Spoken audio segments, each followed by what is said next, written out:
Welcome to What the F is Going On in Latin America and the Caribbean, a popular resistance broadcast of hot news out of the region.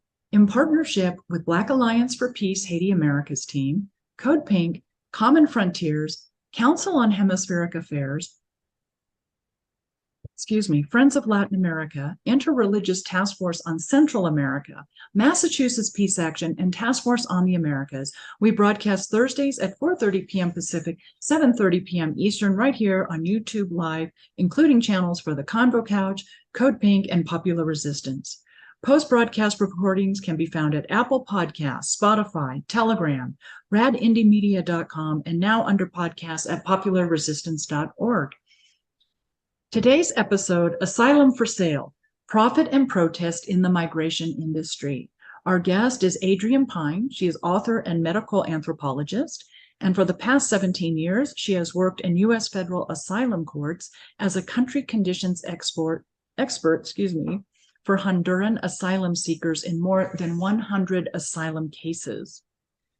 So before I have Adrienne join the conversation, I want to give all of you a brief background of her book that she was co-editor for, and that will be the foundation for our conversation for this episode.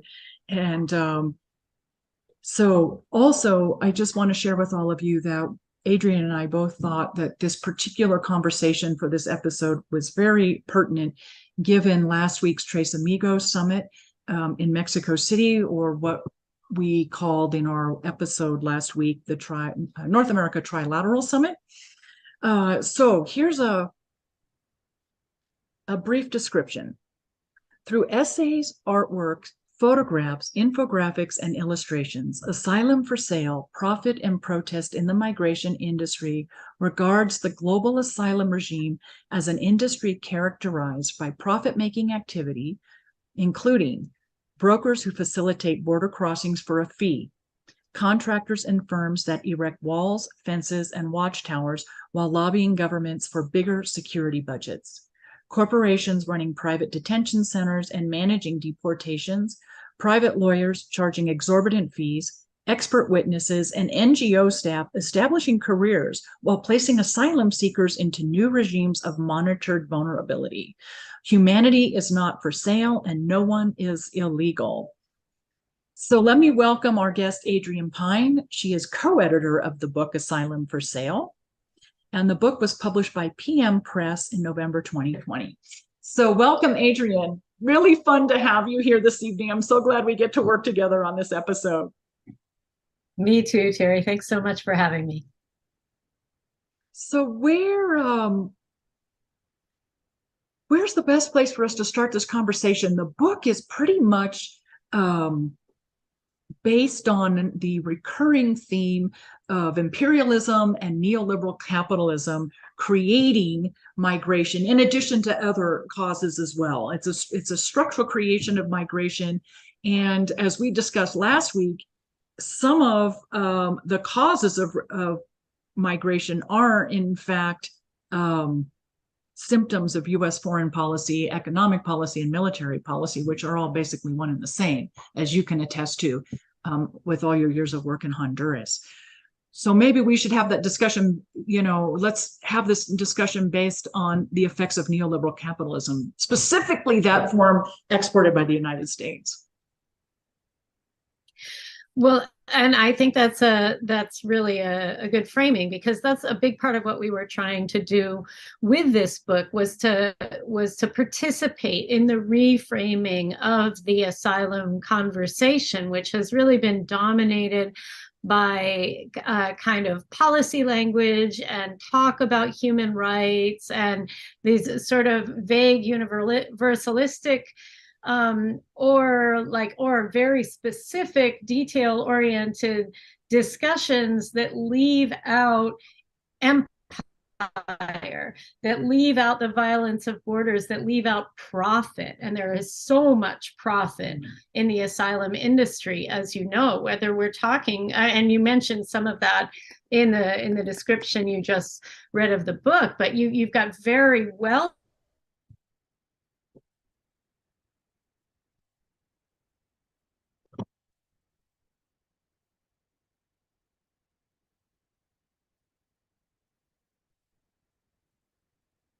that wealthy individuals, some politicians, corporate shareholders have a vested interest in policies and practices that increase human suffering among people who are already, who have already made the painful decision to leave their countries and communities of origin because it's not safe enough for them to be there.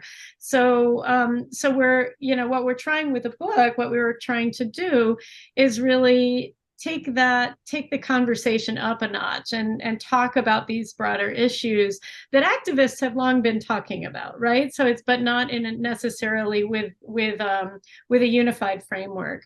So I think that thinking about asylum as an industry and thinking about all the profits that go into it in relation to US-led global imperialism and neoliberal capitalism and even neoliberal fascism, when it's backed up by the US military empire, which, as you know, how many bases are there now around the world? 800 that we know of. 800 that we know 800 that we know of. And many of them in Latin America. And of course, Latin America, as whether you're calling it the backyard or as Biden calls it, the front yard of the United States, it's clearly not considered an equal. You talked about that last week in your program, I think really effectively. And what we see is the United States just over and over and over and over again, for more than 100 years, just taking out governments it doesn't like, placing dictators that it has trained in the School of the Americas, or placing today, doing these legislative coups. But really, you've got local elites who are also very much actors in the whole process. But without the backing of the United States, you wouldn't see the degree of violence in Latin America and of economic devastation in Latin American countries that is forcing people to leave their communities. It's depriving them of the right to remain in place, which we don't talk about a lot, and that's what most people would like, to remain in their communities. Most people are not simply economic migrants. They would like to have those economic opportunities at home, but they don't have them, right? Well, there was oh gosh. Yeah, I did read the book, and it's very, very good. And I would encourage all of you to read it. I have copious notes. But at one point, I think perhaps when you were talking specifically about your own experience regarding Honduras, there was a statement about national sovereignty and the right, which involves people being, the right to stay in place, the right to stay where you're born and raised and where you have your work and your roots and your extended life. And how that with these various labor laws, these various, and they are a result of these free trade agreements, that people can't migrate, or when they do migrate, it is forced out of violence, etc. And that those trade agreements, and I'm probably not explaining this as clearly as I should to all of you, that those trade agreements are basically violate sovereignty on all levels. Well, I think one of the things I think what you might be referring to is an article that I published in Popular Resistance a couple months ago. It was actually an open letter to the U.S. ambassador to Honduras, Laura Dogu, in reference to a number of comments that she had made that really attacked sovereign national Honduran decisions taken by the Libre administration, the government that represents the party under Xiomara Castro, represents the party that grew out of the resistance to the 2009 U.S.-supported coup in that country. And so you've got the U.S. ambassador really openly and aggressively attacking sovereign policy decisions, domestic decisions that the government, the Honduran government, is trying to take to precisely to assert its sovereignty and to remove the yoke of U.S. imperial neoliberal control. And so some of the, so the ambassador is saying things like, well, if Honduras is going to assert that people should have labor rights, then that's bad for business, right? That's bad for investment. And it's such a violent and an outrageous kind of assertion for her to make, especially at a very particular time when she made the statement. I think it was in mid-October. The workers, the construction workers at the U.S. Embassy, the U.S. The State Department is building a massive new embassy complex, as has been its policy for many years now. It's been rebuilding embassy complexes around the world since the bombings in North Africa. And the workers that have been building that embassy complex had gone on strike because they had been horrifically mistreated. Their labor rights had been abused under the Honduran labor code.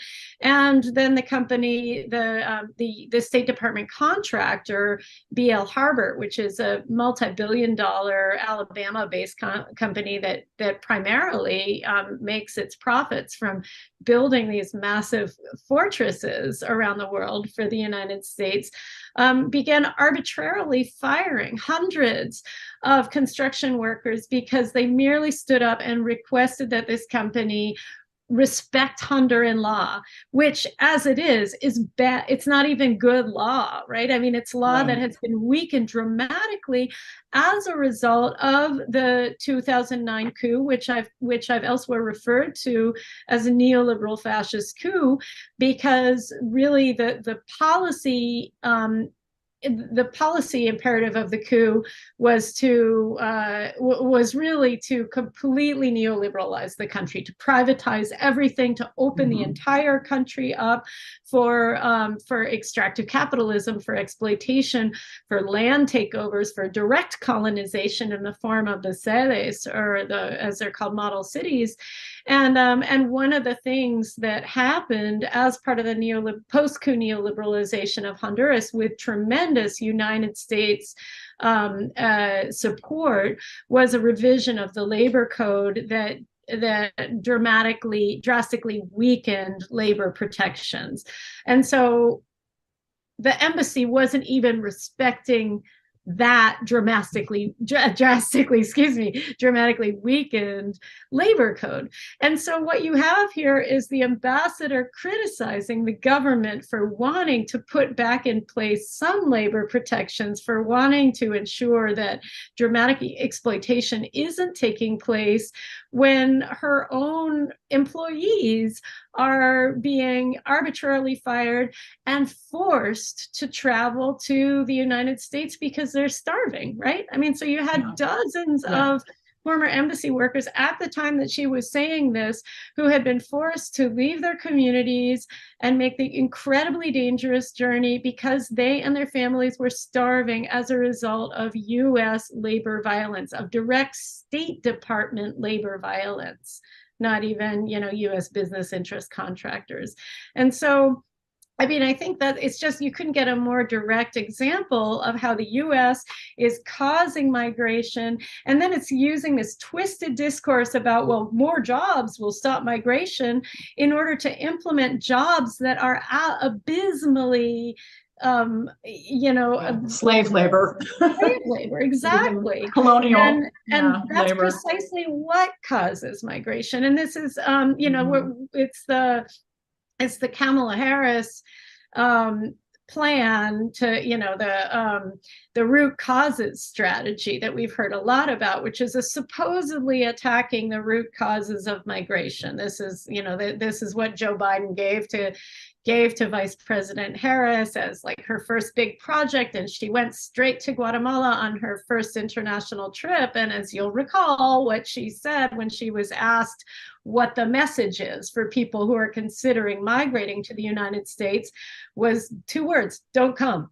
Yeah, do not come. We actually did an episode on that, on her visit. Yeah. I will share that link with the audience, as well as both of Adrienne's articles that she has referenced, and the link to the book as well, Asylum for Sale. I'll put all of that in the program notes for all of you. But you know, this is it's heinous and it's fascinating all at the same time, because there's so many layers to this that we as U.S. citizens don't see or clearly understand. And a lot of what Kamala Harris is promoting was actually set in place by the president when he was vice president.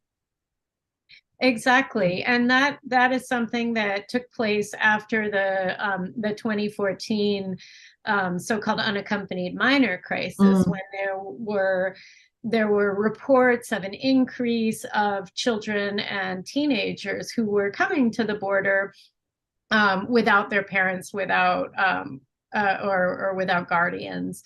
And they were coming to meet, you know, most of them had plans to reunite with family members when they crossed the borders. Most of them, you know, no parent sends their child away to travel through an incredibly dangerous journey if that journey is not actually safer than what they're facing at home. No parent would do that. Right. And the thing is, the discourse we heard at the time was that it was primarily Honduran kids who were coming across the border, kids and teenagers. And of course, the reason that Hondurans are coming is because they're living at the time in this fascist dictatorship that was a direct result of the U.S. supported coup in 2009. And it was just an incredibly dangerous situation for many people. And so many parents made that really painful determination that I, as a parent, can't even imagine, of sending their children, you know, maybe with relatives, maybe with other, you know, other teenagers, but sending them to the border to reunite with other family members who are in the United States and in search of safety, in search of asylum, the international right. But the Obama administration, and Biden in particular, who was assigned to the same role that Harris now has as vice president, the same role of tackling the migration crisis, use this as an opportunity not to honestly tackle the root causes, which would have forced them to look in the mirror, but rather to further their discourse about security and employment, right? That there's the reason to the claim that people are leaving their countries because of insecurity and because there's a lack of jobs.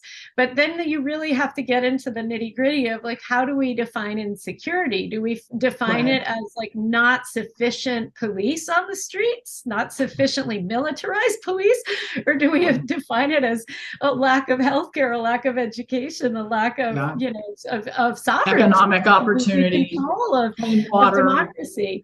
And obviously, the definition that the United States has chosen is the former, not the latter. And so the solution that Biden created through what was called the Biden plan at the time was merely to invest, you know, hundreds of millions more dollars into the militarization of the Northern Triangle of Central America, and to open the door for major business investments, U.S. business investments that created these slave-like jobs, if anything at all, and really didn't trickle down in any way that was beneficial to Hondurans, Salvadorans, or Guatemalans. And so this is, as you say, Biden's plan to sort of tackle the root causes only exacerbated them. And it is being exactly mimicked by Kamala Harris with her root causes plan.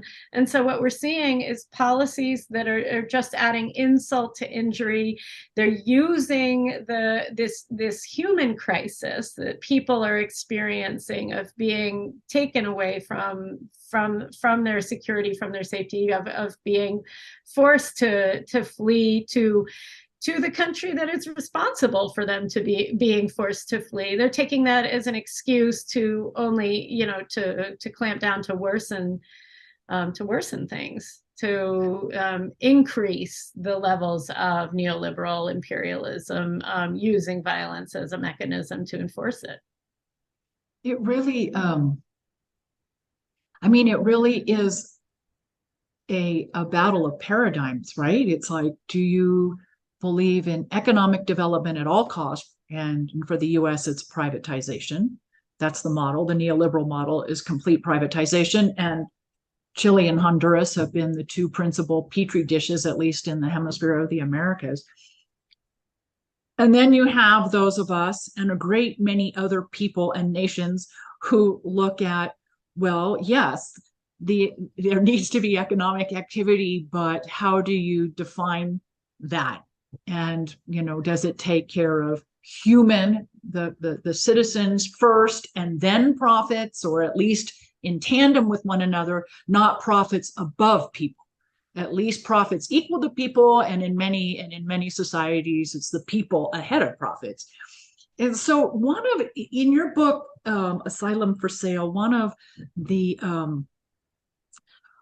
the people, or one of the cases that you share, one of the stories that you share with the readers, is that of Jose Lopez, and that is not his real name, but he is well-educated, English-speaking, had his own business in Honduras, his own small business, is a gay man, was harassed on many levels post-coup, and sought asylum in the United States. And let's talk about his series of events that he lived through, because I found it really, really helpful for me to really see what an individual goes up against. And I just want to read to the audience a brief, before we start talking about Jose's situation, read a brief, some brief words from him in the book. And after he had gotten to the States, and then, well, we'll talk about what happened to him then. But so he says in the book, as the US government funds military interventions in Honduras, my people continue to be extorted and harassed by their own government and forced to flee their homes. The same violence that forces people in one country to seek asylum enables another country to fill its detention cells and fill prison contractors' pockets. It's a vicious cycle with profit at every stage, from detention and deportation to relying on immigrants to accept poorly paid jobs, which goes back to the whole, working for slave labor and all of that. So let's talk about Jose Lopez, because I think he's such a pertinent example that you chose, for your book, and it really illustrates so well for people the process. The two sort of examples that, Jose is a dear friend, and I worked with him on that chapter. I translated it from Spanish as well. And I think in my chapter, I used another case study, both him and a case of another relatively privileged person with an LGBT claim.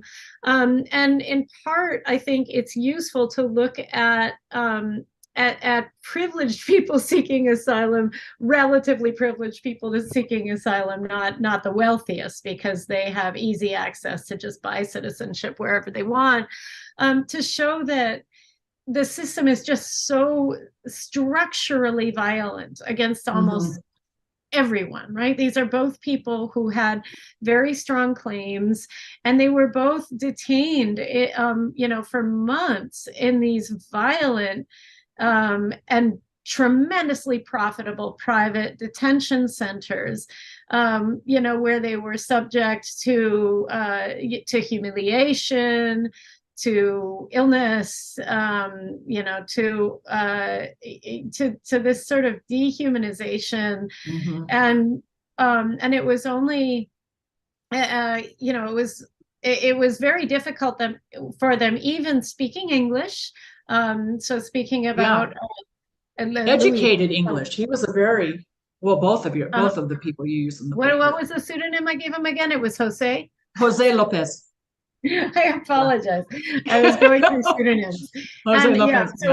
So with Jose, he was somebody, he did his own case pro se.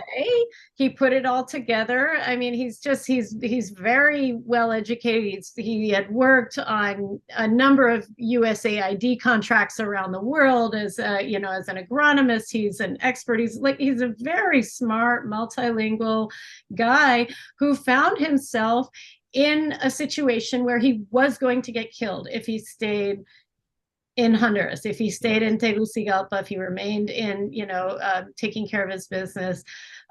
He went to the United States. He flew in. He had a tourist visa, I believe, and he tried to get information, but was unable to, to get help from any of the NGOs that said they gave asylum information, and that, and he wasn't able to get help from lawyers, and so he filed his application pro se, and then he decided that he had left all of his business affairs just a mess, and he hadn't vacated his apartment, and he hadn't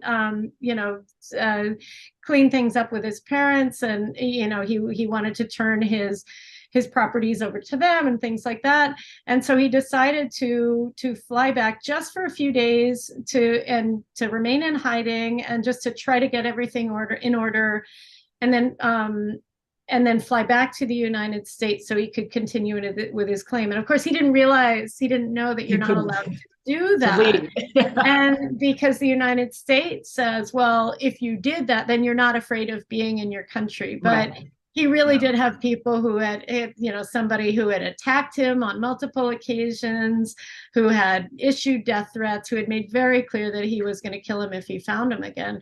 And so he was taking a great personal risk to go back, but he certainly was not safe to go back and not be in hiding and to stay in Honduras. And so he made this mistake, was immediately detained, spent months in this prison, which was, at the time in Atlanta, which is one of the worst courts in the country. And I think that's another thing that's really important for people to know, is that asylum it's so arbitrary that asylum lawyers all know this, but other people don't really have a sense of how arbitrary it is. There are some judges that will reject 99.9% of their cases, and others that will only reject like 20% of the cases, because they're more humane, because they recognize that a greater number of people are in danger. And it's really regional as well. So the Atlanta court, asylum seekers know this is one of the worst courts in the country. You don't want to end up in Atlanta asking for asylum. So he ended up not only in Atlanta, but in this atrocious and dangerous detention facility, where he was also getting, he getting threatened by people. He was feeling unsafe, and he ended up, after going through a whole court process in which the judge himself said that it was the best pro se case he had ever seen, but then the judge said he was going to take like 30 days to make his decision after he presented his case, and he didn't feel safe to stay another 30 days. And so he took voluntary deportation, right? This was under the I think during the Trump administration, I can't remember, when they were talking about, and of course, voluntary deportation is still a thing, and there's nothing voluntary about it. People are being forced to make the choice to leave, because otherwise they're faced with this police terror or with detention in these terribly inhumane conditions. And it's just, and again, these detention corporations, whether we're talking about Geo or one of the others, they're billion-dollar companies. Yeah. They're making so much money from filling up these detention centers. Well, I think it was in Jose Lopez's chapter. He said it was $78 a night the detention center got for him occupying a bed, and then also that court decisions are often made based on how many beds in the local detention center are filled or are empty. So if the detention center is filled, there's a chance the judge is going to be more lenient. Yeah. I mean, that's just like, if there's empty beds, it infers the judge is going to be more strict if there's empty beds versus a detention center that has no beds available. I mean, that does happen. It's not across the board, but it does happen. And then now, I mean, and the sources for profit are they go so far beyond detention. You've got the ankle monitoring companies. Now you've got this CBP1 app that you had mentioned previously, the app that is being forced on new asylum applicants that uses facial recognition technology that can track them, that could put them in, that who knows what kind of data it's gathering on people who are merely trying to exercise their international right to seek asylum at the Mexico border or in various sites within Mexico, are now being required to download this app so that they can seek a Title 42 exemption, which means that they would be exempt from this policy that was put in place by Stephen Miller as part of a white supremacist agenda, a completely xenophobic policy that is supposedly justified through public health. It's saying, whoa, we've got COVID, we can't let people from this and this and that country come in. And actually, numerous public health experts, doctors, and scientists have said that this has nothing to do with public health at all. It's absurd. Everybody else gets to go across the border now without getting tested. The virus, since its inception, has been worse in the United States than in just about any other country in the world. We're exporting the virus. And in the beginning of the pandemic, one of the major exporters of the virus was the private deportation flights that we call ICE Air, that were sending people from these detention centers to various countries, to Ecuador, to Honduras. And that's where you see the inception of coronavirus spreading around the world. So the asylum industry is harming us all in all sorts of ways. Well, you mentioned the private detention flight. So there again, private airlines are profiting off of the whole cycle of migration, deportation. I mean, there's so much money in it, and there's so much exploitation and of the people. Everybody makes money. I make money as an expert, as a country conditions expert. I don't make a lot of money, but there's so much money that is required for any individual. And I want to make clear that if I am representing an individual who's paying for their own case, I never charge them, but I do make money when I'm representing people who have a government right to representation, so the government is paying for them. Or if I'm doing pro bono with a big law firm, then the law firm will pay me. But all this to say that people who don't have access to lawyers that are paid for by the government or paid for pro bono, people who don't have access to experts who will donate their time or who are paid for through other reasons, like they don't have access to asylum. It is not a right. It's very much a privilege, and it is such an incredibly profitable industry. And all it is doing is reinforcing the dramatic inequities of capitalism and in particular of US-led neoliberal imperialism, which has forced these people to leave their countries in the first place. Well, to me, it seems really clear with the app that the US now has migrants download. First of all, you need a smartphone, then you need Wi-Fi cellular data, a paid account to download the app. And then it's only for migrants arriving via air. So you have to be able to afford an airline ticket. So it's very class based. It's very, I would say it's very racist and very class based. And it's really clear who the United States is saying you can come and you can't come. Well, then that's very much true for the parole program. I mean, what we're seeing with Biden's recent immigration changes is him just completely mimicking the Trump policies. He's preventing people who have gone through a third country on their way to the U.S. border from seeking asylum by claiming that they should have sought asylum in that third country, whether it's Mexico or Panama or Guatemala. For many people, this is absurd. Those countries are not safe for them either. And also, people should have a right to go to the country they choose. And especially, I mean, I think when we're thinking about the fact that the United States is the responsible party for most of the people who leave Latin America, we have an obligation. With a parole program, people need to have a contact in the United States who will sponsor them. They need to have a sponsor with a lot of money so that they can ensure, that the guarantee that they will pay for them, that they won't be breaking any labor laws or anything like that. Again, like you say, it's only for the rich. And so what you have are, and right now the app is only available in English and Spanish. It's not even available in English. So it's really clear it's directed at Latin America and the Caribbean. But I mean, like how much more, it's not even available in, you've got like Russians, Ukrainians, it's not available in any other language but English and Spanish.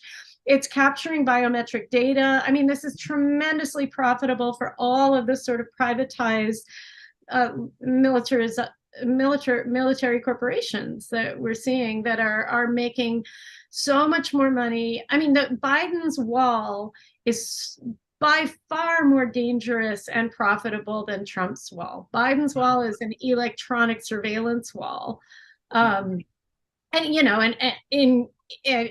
complemented by Trump's wall. Like Biden hasn't torn down Trump's walls. To the contrary, that the physical wall continues to grow, but Biden is amplifying it with all of these very scary and again very profitable technologies that are doing who knows what with people's safety and security with their data. I mean, it's very much a sort of terrifying sci-fi futuristic movie world that is happening right now through Asylum. Well, with this app, it's really clear to me, at least it seems, there's certain people that are going to have access to all of that, as we said before, the cell phone, the smartphone, the data, the data connection and the flight in, and the people who could never afford any of that. So those are the people who are going to take extreme risk to migrate and or stay. And I would argue that the intention is for those people to stay, and that they become, as we said earlier, they become almost forced labor. I mean, slave labor, working at. That's very much the intention. That's very much the intention. I mean, and Kamala Harris again made that clear. Do not come. What she wants, what the Biden administration wants, and what all of the corporations that are propping up the Biden administration want is to have this incredibly exploitable, basically unpaid labor force at their disposal in Central America and throughout the hemisphere. And so, it's a very tricky. I mean, it's not tricky at all. I mean, it's very clear analytically to see what's going on, but they're lying. There's all this discourse about root causes, about jobs, and none of it is honest. There's, I've been here in Mexico, in and out of Mexico now for a while. And one of the things that, we see here is migrants from all over Latin America and the Caribbean. And more recently, there's been caravans of Venezuelans up the Caribbean coast of Mexico to the Mexico, Texas, and California border. And then and a lot of those people, particularly Haitians, sit at that border for years waiting to entry. And then one thing that was evident after February 24, 2022, Ukrainians fleeing Eastern Europe, coming here to Mexico, going to the Mexico-US border, and having easy access as asylees. I mean, they were just granted, political asylum or, war condition asylum just overnight. Yeah, no, there's two. I would say it became very clear, and not just here in Mexico, but I'm sure you would agree with this, for anybody who has spent any time south of the US border, it was very, very clear that asylum was being given to white Christian Europeans, because war conditions have been suffered by people throughout Latin America and the Caribbean, and those people do not qualify for asylum. Well, there's two things going on there. On the one hand, it's very much what you're talking about. It's the dramatic racism of our border policies, the racism and the xenophobia, where you see Haitians being whipped. And I mean, the imagery with that is just unspeakable. Yeah. And then on the other hand, white people just sort of sliding in, no problem. Yeah. But then, of course, the other thing is that throughout the United States history with asylum, it's always been political. It's always easier for people who are in countries that the United States is not friends with, that have historically had much easier access to asylum in the United States, because that bolsters the US's claim that those countries are living under dictatorships, right? So for a long time, the United States was allowing Venezuelans in more easily than Central Americans, and it has consistently granted their asylum requests at much higher rates than people who are actually fleeing dictatorships, like Hondurans under Juan Orlando Hernandez, that were fleeing tremendous violence, militaristic violence, and danger.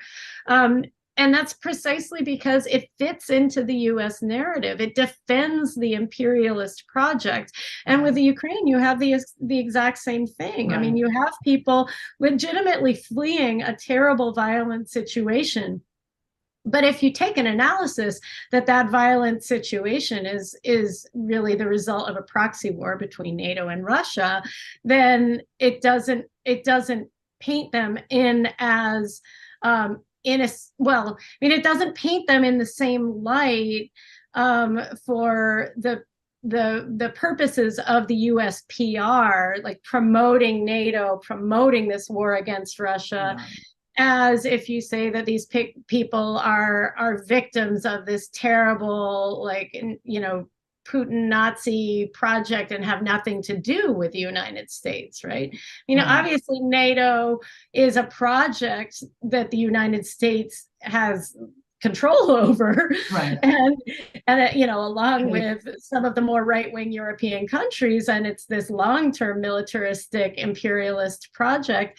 And but allowing in all of the Ukrainian refugees and highlighting their truly tragic stories in a decontextualized way allows the United States to paint a picture that justifies it's sending billions of our US taxpayer dollars that we should be spending on creating more humane conditions for ourselves and including all of the people who come to our borders and who reside within our borders and who want to reside within our borders, instead of murdering people abroad and carrying out this proxy war with Russia. So I think part of asylum policy is always rooted in racism and the structural racial capitalism that is foundational to this country. But then another part of it really is always in sync with U.S. Aggression, U.S. imperialism, U.S. foreign policy, and it's used as a tool to justify U.S. aggression against countries that are trying to assert their own sovereignty. Well, it's like when the Cuban 1 foot dry foot policy was. Exactly. You get this preferential treatment right. for people, and I'm not going to which applied to no other country except Cuba. And like, good for Cubans who want to come here, that's fine, but everybody else should have that same right. Yeah. It should be across the board. Sometimes I talk to people who are traveling or who will join, the work that you and I doing. My work isn't even close to the significant of yours, but like when we organize delegations or, go on social justice trips to witness or do human rights observation in countries. And for people who it's their first time or who have never gone and done that work and are considering doing it, one of the things I ask people to think about is, why are migrants from Venezuela considered political refugees? And at the time of the coup governments, post 2009 through 2021 elections in Honduras, so the Venezuelans fleeing Venezuela are considered political refugees, and the Hondurans in that time frame were illegal migrants. Or economic migrants, exactly. Yeah. I mean, and it's that's you how can see whose government is supported and whose isn't. Yeah. So clearly, And asylum really becomes a tool of foreign policy. I mean, it's one that's enacted by individual judges, but judges that have been appointed with these policies in mind, in large part. I mean, especially when you have these Trump-appointed immigration judges, but also, a lot of the democratically appointed immigration judges, they're only a little bit better. And they, just like so many citizens in the United States who just absorb mainstream media and don't have access to critical viewpoints, to thinking critically about imperialism and what the United States is doing abroad, they take these assumptions, what they hear on the news. If you hear anything on the news about Venezuela, it's about it being a dictatorship. It's about it being like a socialist. So they get political asylum. Right. And they're labeled refugees versus migrants. And there's no actual interrogation of, looking at it objectively. And by objectively, I mean, look at it statistically. Look at, you can see that if you look at the statistics of people migrating from Venezuela prior to the implementation of sanctions, Venezuela was a migrant receiving country more than it was specifically Colombia. Exactly. And it's only with the implementation of U.S. sanctions that were meant to starve and kill Venezuelans and, to destroy the government, but it's a collective punishment measure that made life very difficult for a lot of Venezuelans. It's only then that you see them leaving. And so then the United States, of course, it was all planned beforehand. They knew that this was the impact it was going to have, and they knew they were going to be able to say, see, socialism. Yeah. When it had nothing to do with that. Versus the 100% privatized economy in Honduras that was, put on steroids by the U.S. sponsored coup. Those people, it's illegal for them to migrate. Yeah, it's really, I really think when people can understand that, that the different labels given for different purposes, when you can understand that, you really see what U.S. foreign economic and military policy is. It's very clear who gets labeled what and why. Yeah. Unfortunately. Yeah. And I want to emphasize that, everybody who's migrating without a lot of money, regardless of whether they're escaping US-led sanctions in Venezuela or US-led coups in Honduras, they're all suffering. Nobody is having a good experience. It's not like anybody deserves that regardless. But and often they don't have a clear sort of structural, analytical, sociological analysis of why they're leaving. They just know things got really bad. Yeah. That hasn't been the case. One exception to that that's been, I think, really interesting and that you've probably seen has been with the caravans coming from Honduras. Yeah. Because those caravans, I mean, especially when Juan Orlando was still in power, they were so politicized and they were so clear that what they were doing was fleeing a US supported dictatorship, and they were doing it collectively. And it was actually a source of real collective empowerment in one of the most terrifying and traumatic experiences that people could normally have. But I think the asylum process for most people is sort of isolating and depoliticizing and very traumatic. Yeah. And very expensive.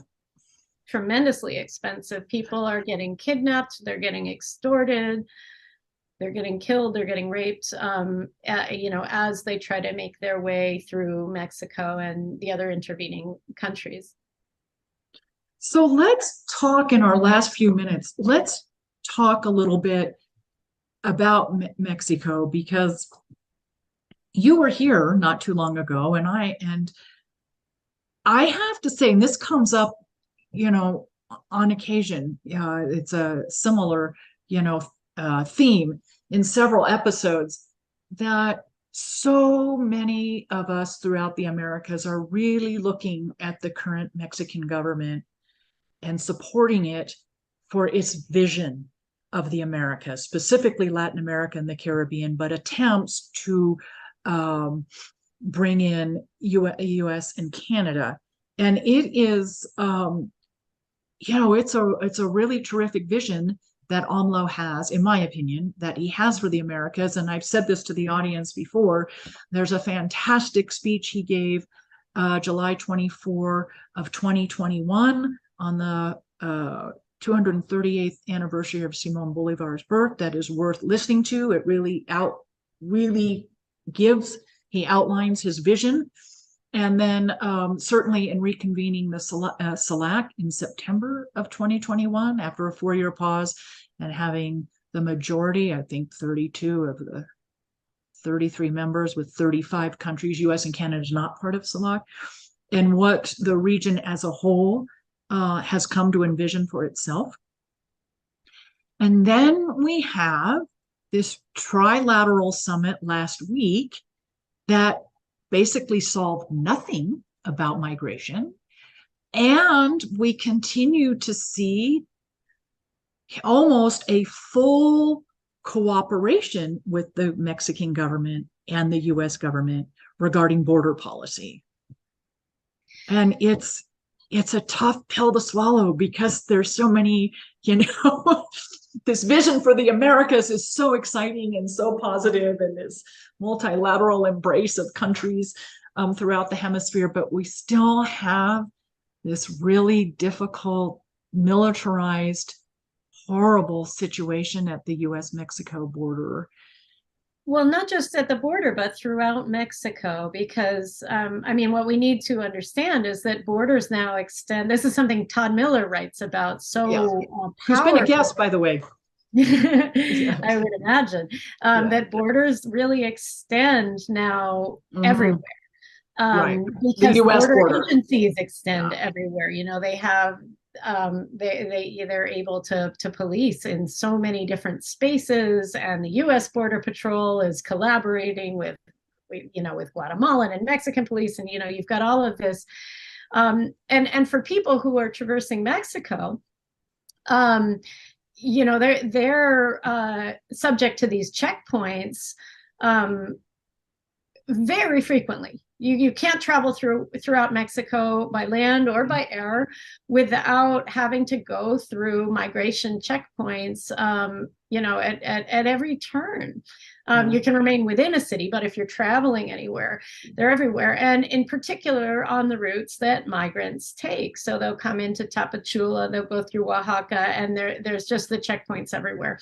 And so it really seems to me like AMLO has sort of that's what he's sacrificed in order to do his other anti-imperialist projects. He's sacrificed all the people in mobility from other countries who are going through Mexico. He said, okay, we'll do whatever the United States wants. We'll crack down on them more. But you know what cracking down means? It in no way means that fewer people are going to go through Mexico. All it means is that migration agents and coyotes and all of the people who are profiting off of these people now get to make more money because they have more threats. Right. And so I was in Mexico, as you mentioned, late last October, because a dear friend and his family from Honduras were traveling through and were very afraid for their safety. And so I decided to go to Mexico City and meet them and see if there was anything I could do to ensure that they got safely and legally to the border to exercise their legal right to seek asylum. And what I saw there, and through their eyes as I accompanied them to get help from different amazing NGOs that were there, Chirla, Imumi, Al Otro Lado, Jewish Family Services of San Diego, where these were the organizations that helped us, and they were doing incredible work. But compared to the amount of migrants that are in Mexico, it's just a drop in the bucket. And I was so lucky to be able to have contact with those. But in any case, what I want to say is that this family that was fleeing drug trafficking and police violence in Honduras, and very scary story that I won't get into. They made it. They were traveling through. From Chiapas to Oaxaca. They got stopped by a police officer who abducted their then 10-month-old baby girl and said that they weren't going to return her unless they gave them $600 right there. So, of course, they managed to come up with the $600. They got it wired to them. They got their baby back. They, made it to a town in Oaxaca where quote unquote humanitarian visas were being issued, but the Mexican government had just changed the policy where there had been 30-day visas that allowed you to transit through the country. They had made them only 7-day visas and put the stamp on them saying that you could only travel within Oaxaca, which is completely absurd. Visas are for countries, not for regions within countries. But what that stamp did was it enabled every single checkpoint operator to extort more money out of the migrants that were going through. And so again, what this is this violent asylum industry that, and I saw it in person when I went through the checkpoint with them in the Tijuana airport. The agents were incredibly aggressive and tried to detain the family that I was accompanying. I got in a huge fight with them. They were threatening, they were terrifying.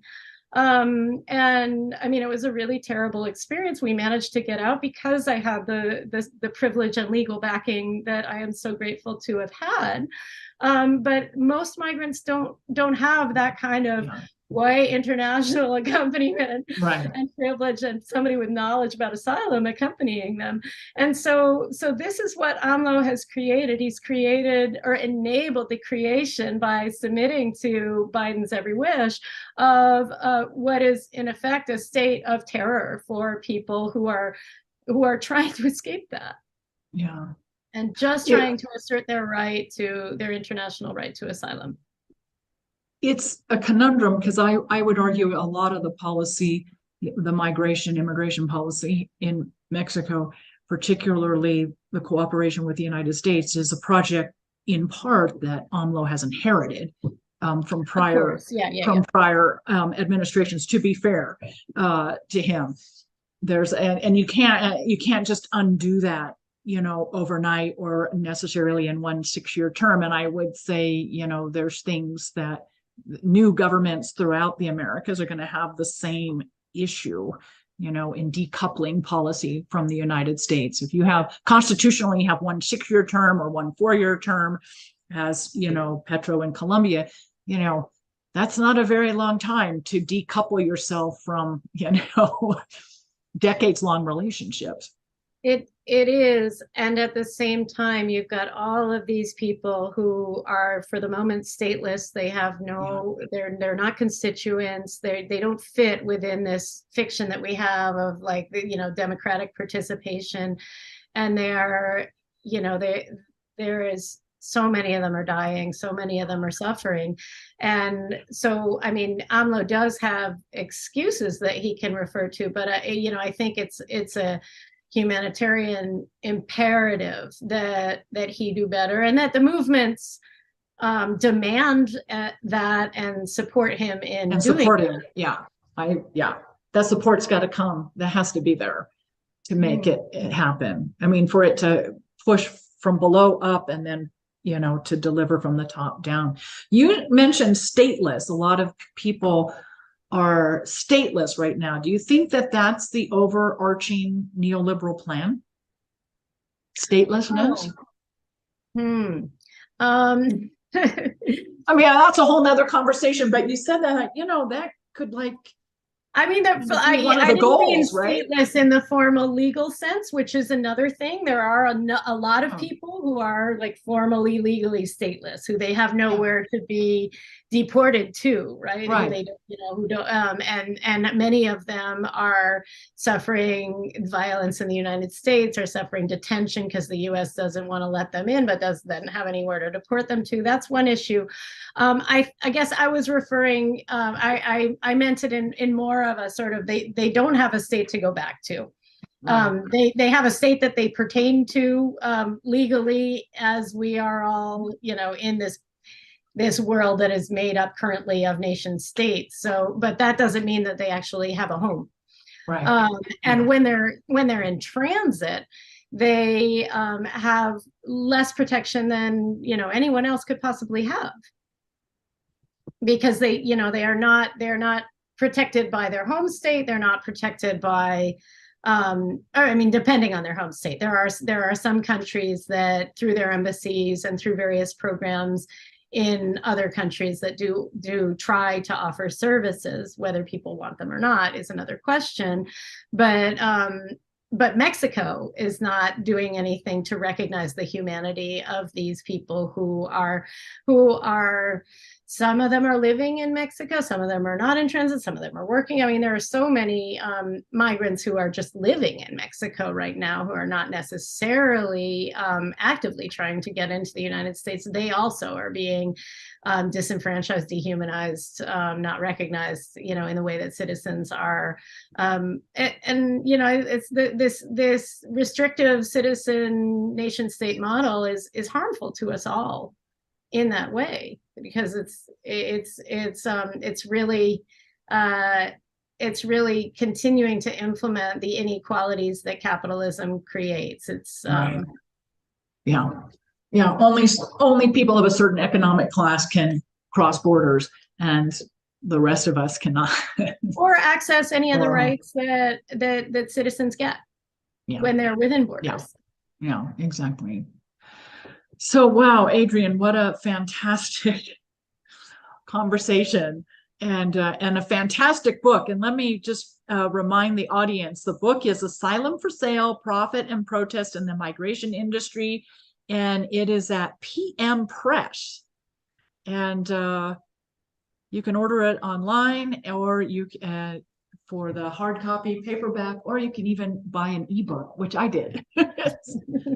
And it's a really, really informative and eye-opening read. And I'm so thankful to be able to call you a friend. And because it's just such it's your work is just so important and so honorable, what you're doing. So to know you and be a friend with you is really it's a big deal. So what should we, just again for the audience, I will include the links to the book and to Adrienne's 2 articles that she mentioned in our conversation: Open Letter to U.S. Ambassador, Stop the Assault on Honduras's Human Rights, and Social Struggle in Neoliberal Central America. That's fantastic. Paper 2, I'll include links to both of those. And also, yes, we did, Todd Miller has a chapter in your book. We did have an episode with him And his book, Climate Change, Displacement, and the Border Industrial Complex. And for easy reference, I'll include the link to that episode as well, as some good background to today's conversation. So Adrienne, thank you so much for your time. Thank you. I really appreciate it. Is there anything we should share with the audience before we leave? I guess you can share my Twitter handle, Adrienne. It's just at Adrienne Pine. Would you? I have Facebook, Instagram, and Twitter. Twitter only, or all three? I guess Twitter, and yeah, mostly Twitter, because okay. now is this gonna go live? Yeah. Okay. Okay, great. Yeah, because Instagram I never post. I just lurk there. Okay, great. So thank you everyone for joining us. I just remind you, you've been watching What the F is Going On in Latin America and the Caribbean. We're a popular resistance broadcast of hot news out of the region, again, in partnership with Black Alliance for Peace, Haiti America's team, Code Pink, Common Frontiers, Council on Hemispheric Affairs, Friends of Latin America, Interreligious Task Force on Central America, Massachusetts Peace Action, and Task Force on the Americas. We broadcast on Thursdays on YouTube Live at the Convo Couch, Popular Resistance, and Code Pink, and post-broadcast episodes can be found at Spotify, Apple Podcasts, Telegram, radindomedia.com, and popularresistance.org under podcasts. So thank you again, Adrienne, and to all of you tuning in, be sure to catch us next week. So thanks a lot, everyone.